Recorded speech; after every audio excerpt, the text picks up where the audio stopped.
Hey guys, I'm finally uploading videos of the engine swap on my '06 Mazda 3. If you're new here, I made quick shorts about swapping my stock 2.3 liter motor out for a 2012 Ford Fusion 2.5 liter, and I managed to pull it off. It's been about 5-6 months since I recorded the raw footage, and the swap was done about 3 weeks after I started. So it's been some time between then and now, and I'm sorry it took so long for the video to come out. But it's out now as the first part of the engine swap, and the following parts will come soon. I finished and recorded many other things as well, so as compensation there will be many other things coming because I wasn't just sitting around doing nothing in those 5-6 months. I was still working on the car. One of those things that I've done, which is crazy, but I did do it, was swap the automatic transmission out for a manual. That's right, the car is officially manual swapped about 3 months ago. I completed it, and I haven't made any content around it. I haven't said or posted anything, but I recorded a load of footage going over what I did, me actually doing the swap, and I'm recording more footage of the car after the swap. And I do want to upload those videos first, and I was debating doing that since it's fresher, newer, more organized, but I want to do things in chronological order. So I'm starting off with what made me start this channel, the engine swap. And I didn't get the most accurate step-by-step footage of doing the manual swap, but I did get great footage of the overall process, and this is probably going to be one of the first videos ever uploaded on this swap. So I'm very excited for y'all to see and enjoy this video, and I think it's going to be a great watch. Anyways, enjoy. Alright, so yeah, so this is where I'm at right now. The motor's kind of halfway taken out. Got a bunch of hoses and wires disconnected and all this junk. It's a little daunting if you don't know what you're looking at.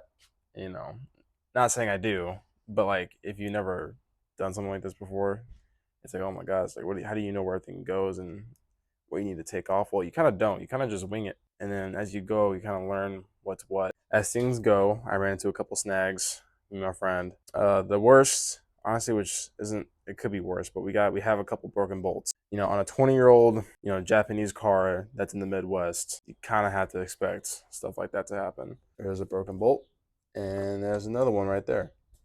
These two came out fine. So this is the side I did, and I broke 2 bolts. This is the side here my friend did, and he said all of them came out no problem. So sometimes it'd be like that. And we had one break on my AC lines on the radiator, but it's not that bad because the stud is still sticking out. So as long as I get some pliers, I can get that one out. And this is the one I'm most embarrassed about. That one is pretty bad. I had to take this thing out. This is the new motor.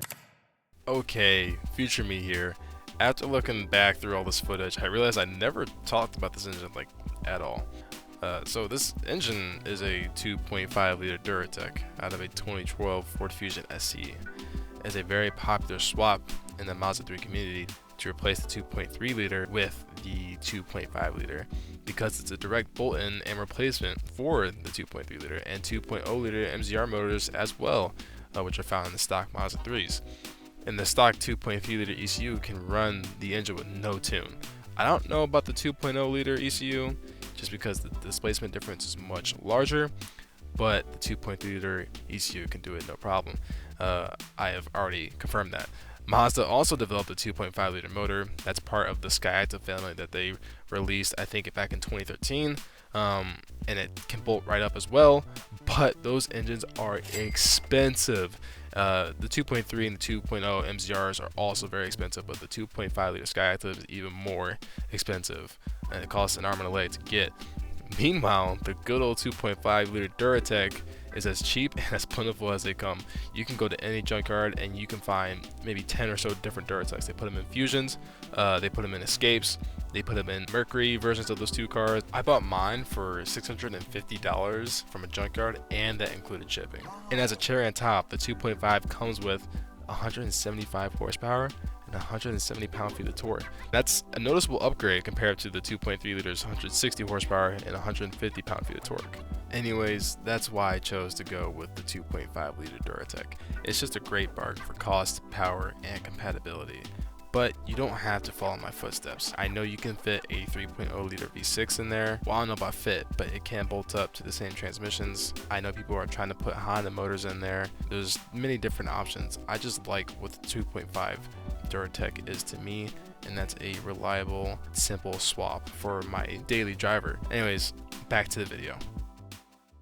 With this motor, I still have to install my water pump. I have to install my water pump. Once I do that, that's everything I can do without swapping parts over from this engine.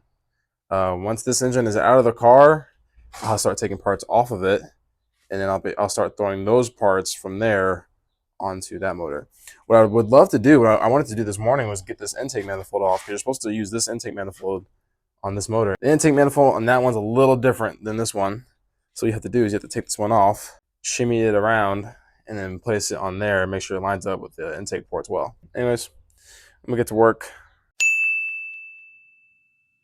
All right, y'all, so I got the garage door open, so it's a lot more light. I got the intake manifold right here. I'm pulling it off. I got the bolts right there on the ground. If I take this out, it'll give me way more room to look at these wires and get everything unhooked. I'm just gonna pull it out, and it should just come out. It's gonna be a little bit arrogant because it was sealed on there pretty well.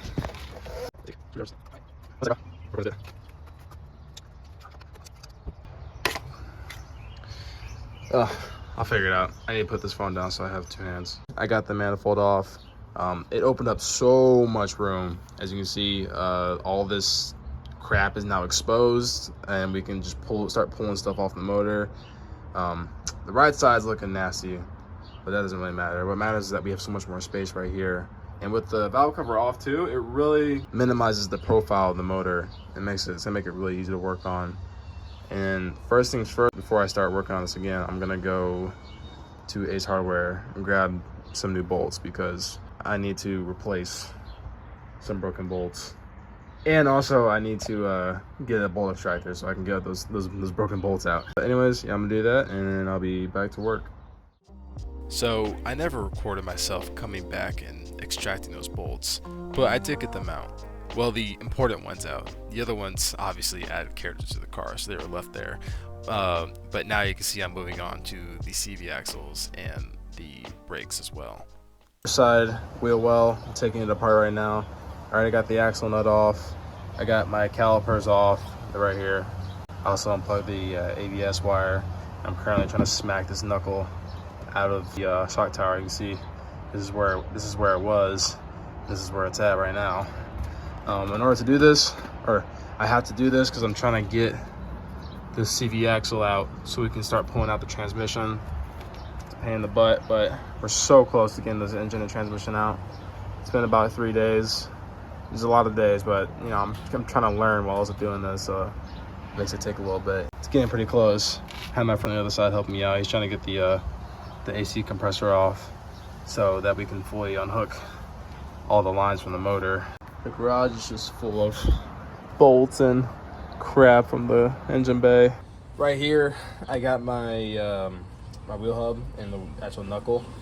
You can kind of see, but I'm trying to get the knuckle off the shock. So I've taken a lot of stuff off. Over here is my caliper, and I already unplugged my ABS wire. What you have to do to get this knuckle unhooked from this shock is you have to, well, you don't have to, but it's recommended that you take off this caliper so you remove a lot of the weight. And then there's a bolt back here that you can't really see. It's kind of on the back of the knuckle, and it bolts the actual knuckle to the shock tower. And you gotta remove that bolt. It's a 17 millimeters, so 17 millimeter for this bolt right here, and then two 17 millimeters for this bolt on the caliper.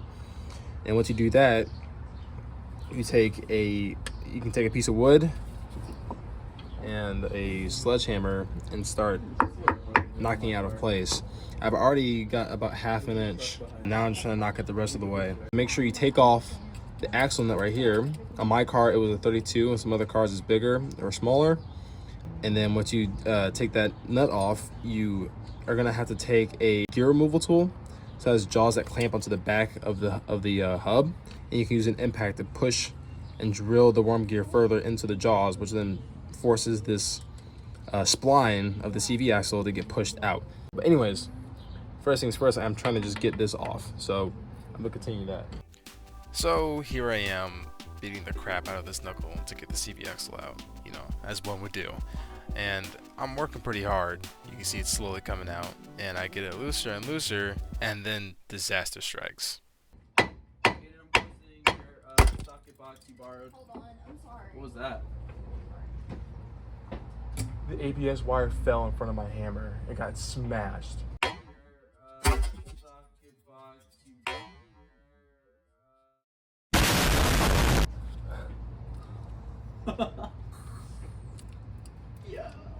There's no shot.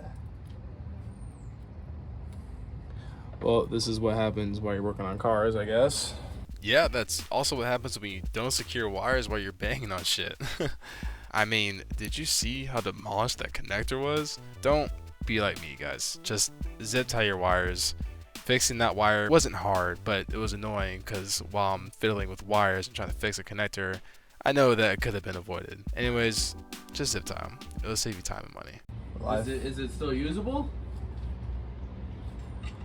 I mean, And we're gonna hope that it is. We'll take out. oh, there we go. So I feel dumb because I kept hammering because it wouldn't go down any further. And it's because all I had to do was just push on it. That's all I had to do. So if you're ever struggling with this and you get far enough to the point where it just kind of breaks out, but it won't go out any further, all you have to do is just push down.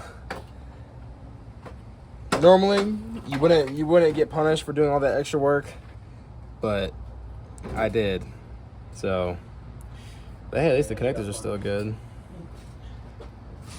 Yeah, dude, my thing got fucked.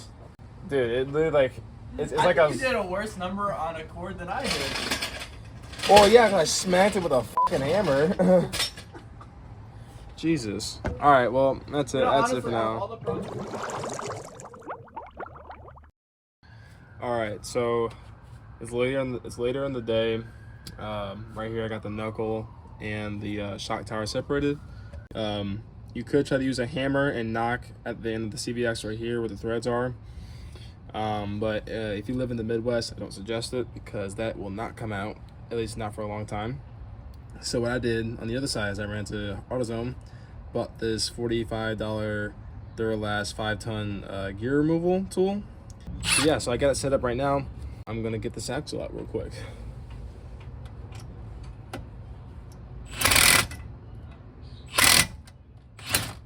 Oh no, try to.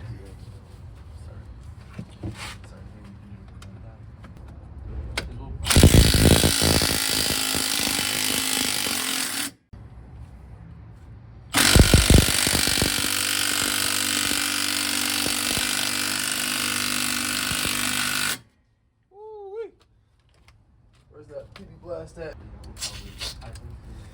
PB Blast is your best friend. Give it a second to kind of settle in.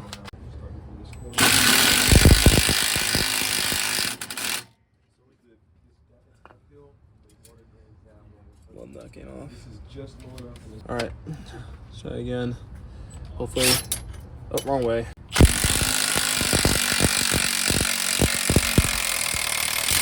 Bang! I love that. This is, you know, you can rent these, but if you gotta just pay the money, they're worth it. So we have a jack underneath this to hold it straight. That's another thing. Hold this straight while you're trying to use that gear removal to get it out. And then drop it whenever it's loose, so it gives you enough room. There we go. To pull that sucker out. All right, so it's the next day. I'm out here cleaning up some water that got into the garage. Nothing got damaged or soaked because, you know, we knew there was a storm coming and we moved everything back to the right side or the back side of the garage where it wouldn't get wet. So right now I'm just kind of cleaning it up with this broom. But anyways, we have the motor right here. Last night we got both passenger and driver side CV axles out. So you can see right here. Driver side is out and passenger side is out. And they're back there behind the car. Anyways, we got both those out. Now all that's left is to pull this motor out. We got all the wires disconnected and hoses disconnected, so there should be nothing keeping the engine and transmission inside the car besides the motor mount. So we have the engine mount right there, the transmission mount, and a torque arm mount that's behind the motor at the bottom of the firewall. Once we set that new engine down, bring that hoist over here and hook it up to the old motor, we'll be able to just pull it up and out. From there, we'll be swapping out parts from this motor onto that one, like the oil pan, the crank pulley. We have an alternator and an AC compressor that I gotta put on there that came from this motor, and then all the belts and stuff like that. Right now, I'm just cleaning up this mess. I'm gonna get the garage straightened up so that we have more space whenever we take this motor out and set it down somewhere. And that's the process right now. Get that motor out and then go from there. Okay, so we got. Alright, Alright. let's take out these bolts. Oh no. No, it's fine. It's fine. Here. No, it's in a good spot. Okay, cool. It's right here, but you could probably just like hand thread it back into this. Yeah. Or just keep it like that. Perfect. Pretty sure we're like there. Dude, it's fucking dangling. Oh, it's so sick. Oh, the thing's going out of focus. You know what? It's your car. I'll let you do the last one. You want to do the last one? Alright. I'll let you do the last one. Thanks. I'm gonna go with the deep socket 17. No movement. I put a little more tension.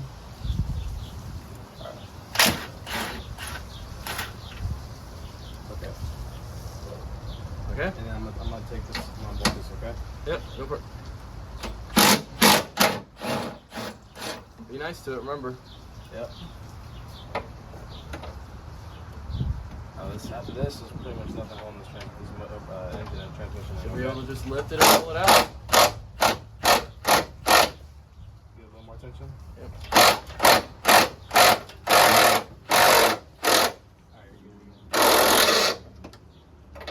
No more. No more. Woo! Seems pretty disconnected though.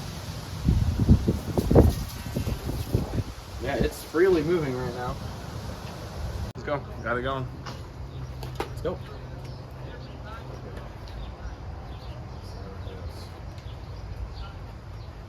Well, I think It's obviously needs to be pushed that way. That's not coming out. we might have to just try to take it out with like it kind of and then we're just gonna have to say f that jack stand underneath it.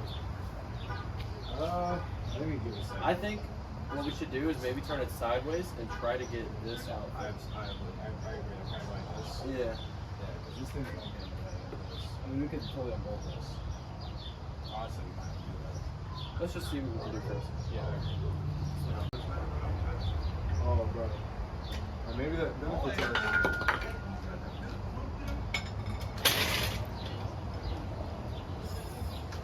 you might have to use the jack at the same time and just kind of slowly get it out, but we'll see. You want me to pull this back? Yeah, there's that. Step up. Pull through stuff. Alright, yeah. Alright, let me go up. I'm gonna go up one more. Okay? Here, hold on one second. It's all just kind of like hanging on. So it's latched.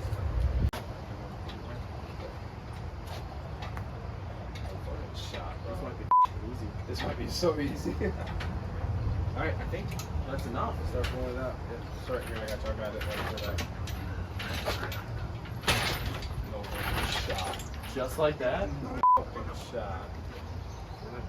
Well, we'll make sure we're not pulling this anymore. Yeah. Goes underneath. Oh, we're out. No way. We're out. No way. Pull that bitch out. Yeah. Good shit, bro. Oh, yeah.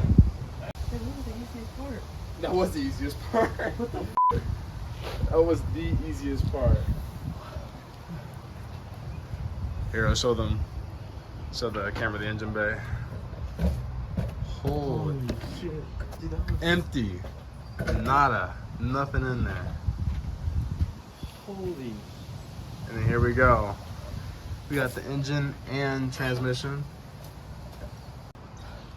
That's so cool. Take a couple pictures, bro. I am. This is like a... Not many people can say they've done something like this. That's fucking sick.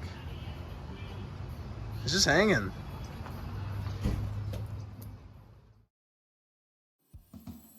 Alright y'all, I really hope you enjoyed this video. If you did, please leave a like and subscribe. It helps me know if you're enjoying the content. I had such a fun time getting this made and watching me and my friend learn how to pull an engine out of a car for the first time. It's really cool comparing the steps we would have taken now versus what we took then, because it took us 4 days to remove the engine and transmission, but now it would only take us 4 hours.